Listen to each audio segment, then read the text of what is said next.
ఏడుకొండలవాడి కథకు స్వాగతం. అసలు ప్రతి ఏటా కోట్లాది మంది భక్తులు తిరుమలకు ఎందుకు అలా ప్రవాహంలా వస్తారు? వాళ్ళ ఆ అచంచలమైన విశ్వాసం వెనక ఉన్న కథేంటి? సరే, ఈరోజు మనం ఆ రహస్యమేంటో తెలుసుకుందాం. ఇదిగో ఇదే ఆ ప్రఖ్యాత తిరుమల దేవాలయం. ప్రపంచంలోనే అత్యధికంగా జనం సందర్శించే పుణ్యక్షేత్రాలలో ఇది ఒకటి. ఇది కేవలం ఓ కట్టడం కాదు, ఆధునిక కాలంలో కూడా సజీవంగా ప్రవహిస్తున్న భక్తికి, విశ్వాసానికి ఇదొక అద్భుతమైన నిదర్శనం. ఆలయం వార్షిక ఆదాయం సుమారుగా 300 కోట్ల రూపాయలు. అది కేవలం భక్తుల కానుకల నుంచే. అంటే చూసుకోండి, సంపద ఎంత అపారమో. కాని దాని వెనుక ఉన్న భక్తి, ఆ విశ్వాసం, అది అంతకంటే చాలా గొప్పది. ఇంతకీ ఎవరా దేవుడు? ఆ ప్రదేశానికి అంతటి అయస్కాంత శక్తి ఎలా వచ్చింది? ఈ ప్రశ్నలకు సమాధానం కావాలంటే మనం పురాణాల లోతుల్లోకి ప్రయాణించాల్సిందే.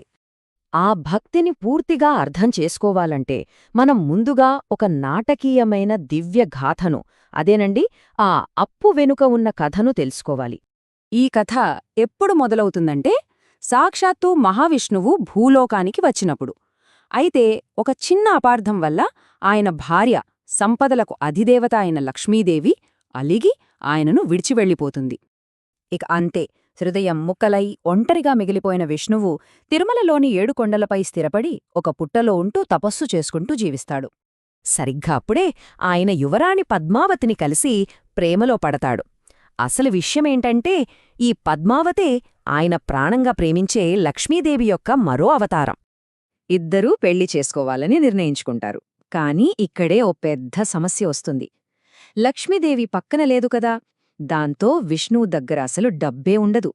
మరి నిరూపేదగా ఉన్న దేవుడు ఒక రాజకుమారి పెళ్లి ఖర్చు ఎలా భరిస్తాడు? అందుకే ఆయన దేవతల కోశాధికారి అయిన కుబేరుడి దగ్గర ఊహకందని అప్పు తీసుకుంటాడు.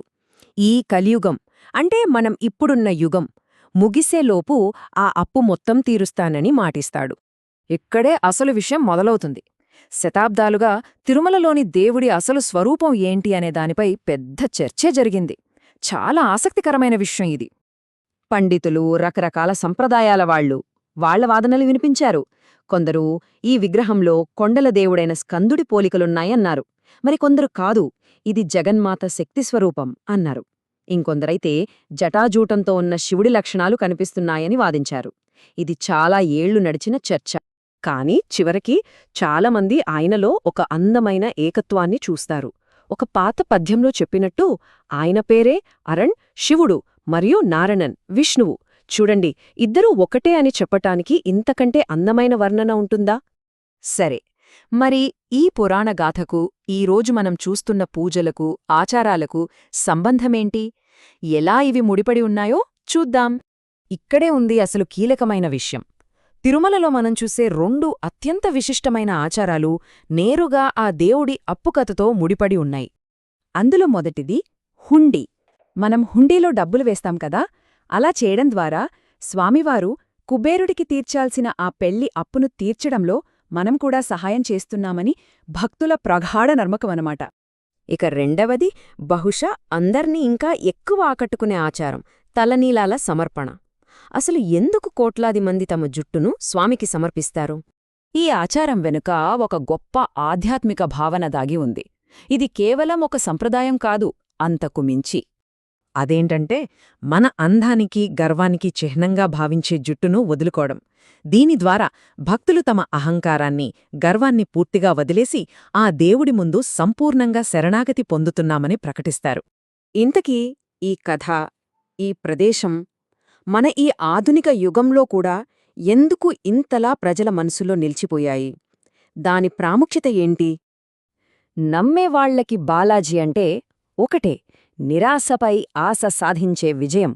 ముఖ్యంగా ఈ సంక్లిష్ట ప్రపంచంలో ఒక అర్థవంతమైన జీవితం కోసం వెతుకుతున్న యువతకు ఆయన అసాధ్యాన్ని సుసాధ్యం చేసే ఒక గొప్ప రక్షకుడు. ఆయన కేవలం ఒక దేవుడు మాత్రమే కాదు, చెడుపై మంచి సాధించిన విజయానికి ప్రతీక. ఎలాంటి కష్టకాలంలోనైనా వీడని విశ్వాసానికి ఆయన ఒక సజీవ రూపం. ఆ దైవిక రుణం కేవలం ఆధ్యాత్మికంగానే కాదు, సమాజానికి సేవ రూపంలో కూడా తిరిగి చెల్లించబడుతోంది. ఆలయానికి వచ్చే అపారమైన ఆదాయంతో లెక్కలేనన్ని ధార్మిక సంస్థలు, ఆస్పత్రులు, విద్యాసంస్థలు నడుస్తున్నాయి. అంటే ఇక్కడ చూడండి, వినయం దానధర్మాలకు ఎలా దారితీస్తుందో. భక్తుడు భగవంతునికి సహాయం చేస్తాడు, ఆ భగవంతుడు బదులుగా పేదలకు సహాయం చేస్తాడు. ఇదొక అద్భుతమైన చక్రం.